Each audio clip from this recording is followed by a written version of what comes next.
I got up at 5 o'clock this morning to go pee. It's like my morning daily ritual.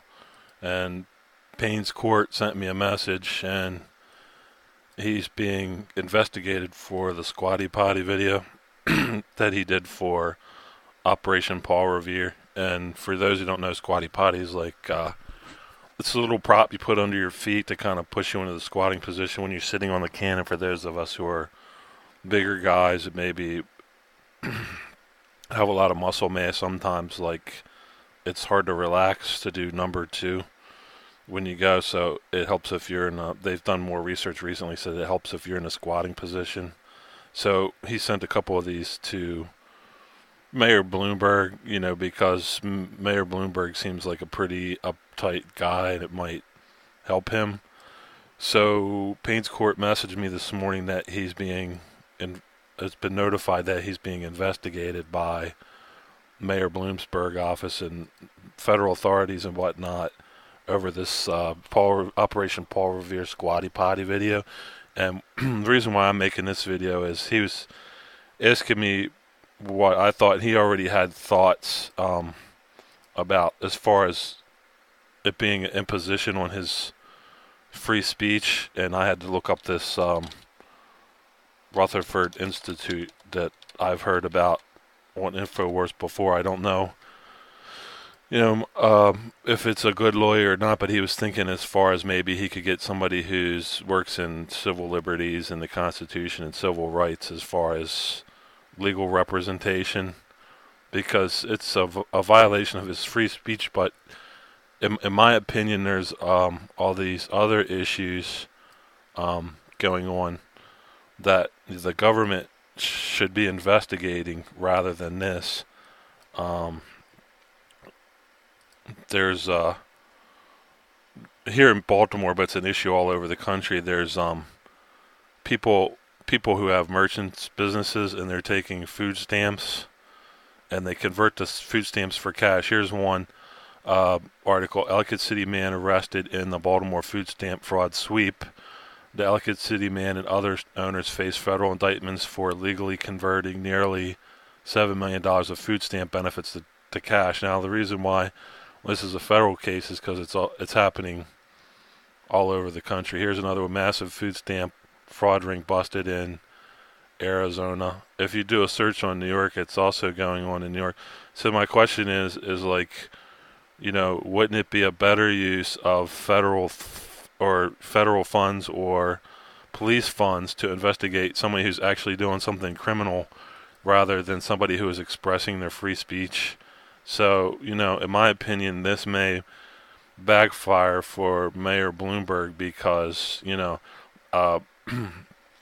was when I was watching wrestling back in the 80s, that usually, they'd have an hour show and a couple matches, and sometimes they would have an El Luchador Mascarado wrestle, and then, I was watching, and it would be usually pretty bad. One time there was this wrestling match, and the guy was halfway decent, and he had a red mask on, and then he got to the end, and he pulled his mask off, and it was Ricky the Steamboat Dragon. So, I mean, as far as Payne's Court, making these videos and trying to put them out there, and he wants a certain amount of anonymity, which I do and a lot of people do, because in a lot of cases you're exposing federal fraud, and you know that there's going to be penalties, which Bloomberg's office is trying to tell him.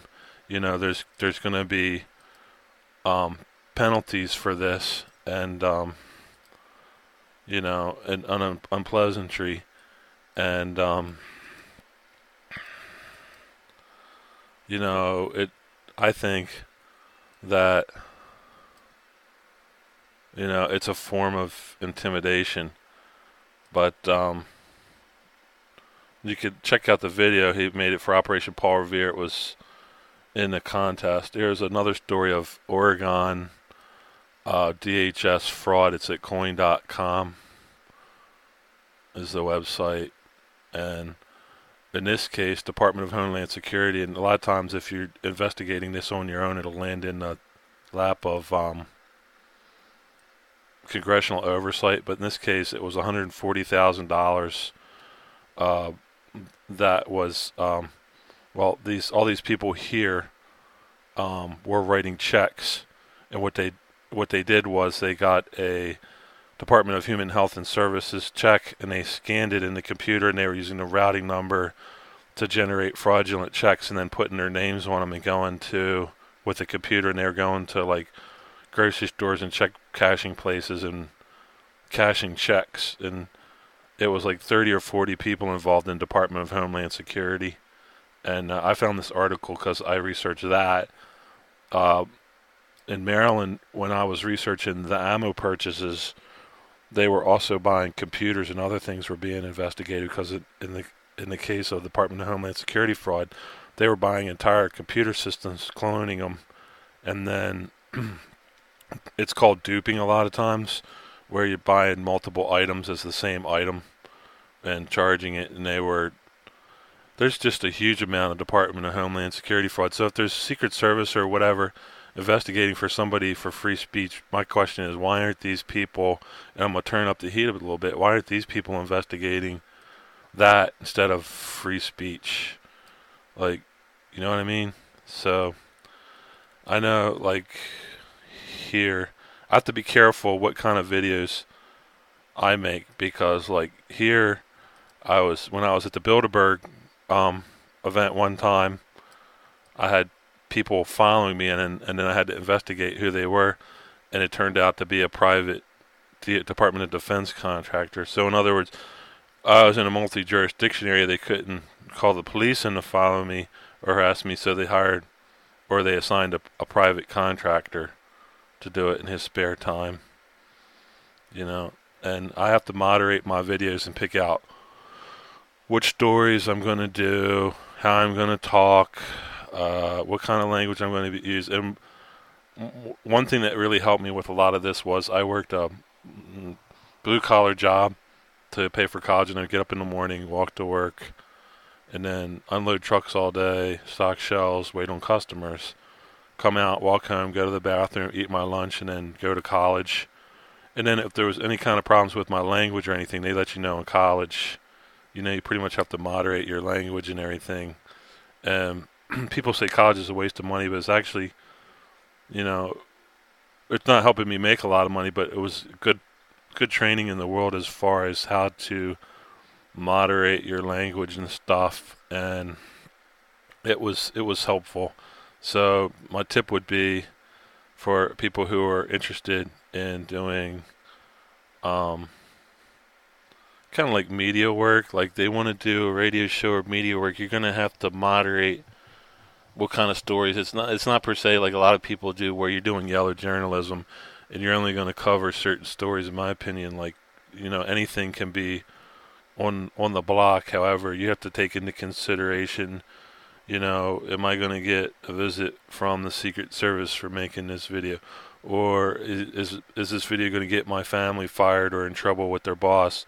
Or am I going to have a conflict with my people at work about this video? You would hope that the people, your neighbors or your people at work, would see your videos and they would be excited that you're doing this kind of work. Like when I saw Painscourt was doing these videos and he's trying to get a radio show and then he gets a little bit ahead, you know, I'm excited for him because I feel like he's succeeding in something that's close to his heart, and you can hear that when he's doing his voice and he's talking. He's very excited.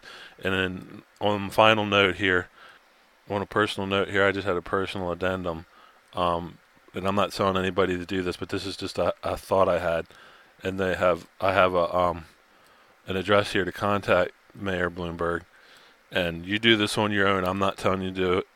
You know, this is a free speech thing, but possibly we could start a campaign to write Mayor Michael R. Bloomberg, and his address is here on this website, and write down little letters and say, using federal funds to investigate a person related to free speech is maybe not the best use of funds.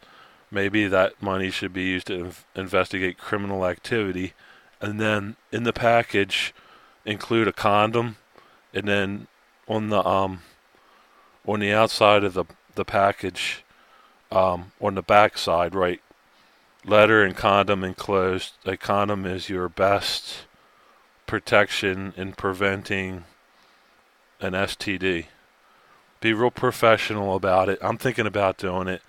I haven't decided to do it, but I think I might. And it would cost about $1.50 if you have a condom, or somebody's got some condoms, or maybe you could borrow one from somebody. Some people have them in their survival kit. So that's just an idea, and I would say use the heavy duty condoms.